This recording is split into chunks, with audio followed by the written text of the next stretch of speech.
બનાસકાંઠા જિલ્લાના ડીસા તાલુકાના ડેડોલ ગામે બિરાજમાન લેબોજ કંકુ માતાજીના ધામમાં પાટોત્સવ નિમિત્તે ત્રિદિવસીય કાર્યક્રમનું આયોજન કરવામાં આવ્યું છે। પ્રથમ દિવસે યજ્ઞનો પ્રારંભ થયો હતો, જેમાં 108 યજમાનોએ યજ્ઞમાં આહુતિ અર્પણ કરી હતી। કંકુ લેબોજમાંના ભુવાજી પ્રકાશભાઈ મલાભાઈ આલ સહિત સેવકગણ અને ગ્રામજનોના સહકારથી 7મા પાટોત્સવને ત્રિદિવસીય ધાર્મિક કાર્યક્રમનું આયોજન થયું છે, જેમાં પ્રથમ દિવસે સવારે યજ્ઞનો પ્રારંભ થયો હતો। ત્યારબાદ રાત્રે લોકડાયરા બાદ આજે દ્વિતીય દિવસના કાર્યક્રમમાં વડવાળા દુધરેજ મંદિરના कोठारी श्री मुकुंदराय महाराज वालीनाथ तथा अखाड़ा धामना महंत जयराम गिरिजी महाराज तथा शेकरा गौशाळाना महंत सुंदरनाथ बाबाजी सहित संतो महंतो भुवाजीओ सहित सामाजिक और डीसा मार्केट यार्डना चेरमेन गुवाभाई रबारी सहित राजकीय આગેવાનો उपस्थित रह्या हता। ज्यारे रात्रे माताजीनी जातरनुं आयोजन करवामां आव्युं छे। ત્યારે પ્રથમ દિવસે અને બીજા દિવસે પણ માતાજીના ધામમાં મોટી સંખ્યામાં સેવકો સહિત શ્રદ્ધાળુ લોકોનો મહીસાગર ઉમટી પડ્યો હતો। મોટી સંખ્યામાં ભક્તોએ ભોજન પ્રસાદ અને દર્શનનો લાભ લીધો હતો। પ્રકાશભાઈ ભુવાજીએ પણ આ કાર્યક્રમમાં સહભાગી થનાર દરેક લોકોનો આભાર માન્યો હતો।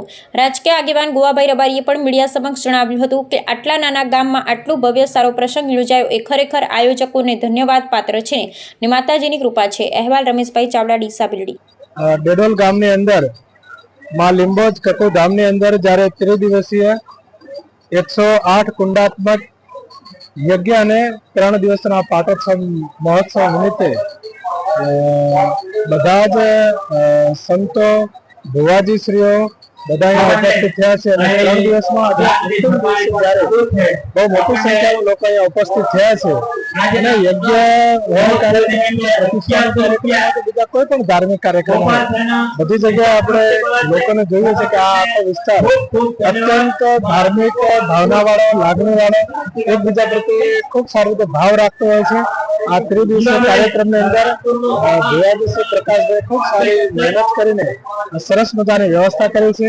વાળનાથ ભગવાનનો પ્રાર્થના કરું છું એમના કાર્યક્રમથી ખૂબ સારી રીતે માતાજીના આશીર્વાદ એમના ઉપર, એમના પરિવાર ઉપર અને એમના આખા ગામ ઉપર રહે એવી પ્રાર્થના સાથે સર્વને જય વાળનાથ। पहले तो मारी मलाड आयमलनी लिंबोज कपूमानी कृपाथी मारे त्या 108 कोणीनो यज्ञ राखेलो तो पूरा डेडोल गामजनोए आखा गामना मोटियाड़ा અને ગઈડિયાઓએ પણ ફૂલ સેવા આપી। એ બદલ દરેક ગામનો આભાર અને દરેક સેવકો આયા અને જે સંતો મંતો અધિકારીઓ જે હાજર રહ્યા એ બદલ હું દિલથી આભાર માનું છું।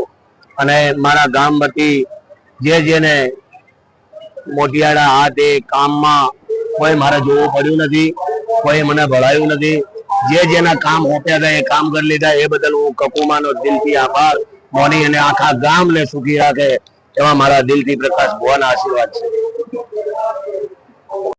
છે। માતાજીનો પટોત્સવમાં હવન અને પૂજા બધું ચાલી રહ્યું છે। ખરેખર પ્રકાશ ભુવાજી એમના સેવકો ગામના બધા મિત્રોએ એક ખૂબ જ સારું ધાર્મિક કામ કર્યું છે। આટલા મોટા હવનની ઉર્જા મળે, ધાર્મિક ઉર્જા મળે છે, એમાં પણ શક્તિ મળે છે। માતાજી પણ જાગૃત કરતી માતા પણ જાગૃત બને છે, એની ઉર્જાથી એમાંથી મોટો લાભ ગામને પણ થાય છે। એ પ્રકાશ ભુવાજીએ ખૂબ સારું કાર્ય કર્યું છે। માતાજી બધાને ખૂબ લાભ આપે અને આવું કાયમ ધાર્મિક કાર્ય બધા જ મિત્રો કરતા રહે। હર હંમેશા શ્રદ્ધા એ જ મોટું કાર્ય છે, ભગવાન સિવાય કશું જ નથી। જે કઈ છે આપણને કાલે શું થવાનું છે એ તો ઠીક છે, પણ એક પળ પછી શું થવાનું છે એ પણ ખબર નથી। એ બધું જ માતાજી અને ભગવાનની કૃપા હશે એ થવાનું છે। એટલે આપણે સૌએ સારું કાર્ય કરતા રહીએ, સારું કામ કરતા રહીએ, એ જ આપણા માટે સારું છે। જીવન આપ્યું છે ભગવાને તો જીવનમાં હર હંમેશા સારું કામ કરો, કોઈને દેખાડો નોખ્યા કરતા ગોળ નાખો તો ભગવાન ખુશ રહેશે।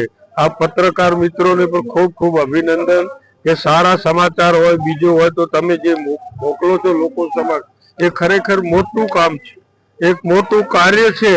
લોકો પણ ડરે છે, આજે બીજાથી નથી ડરતા, એ તમારાથી ડરે છે કે અમારી વાત બહાર મૂકી દીધી। એ ખરેખર ખૂબ તમારું કાર્ય ઉત્તમ છે, મોટું કાર્ય છે। ભલે બીજાને એમ લાગે પરંતુ તમે મોટી સેવાનું આપણે કાર્ય કરી રહ્યા છો, તમને બધાને પણ ખૂબ ખૂબ અભિનંદન।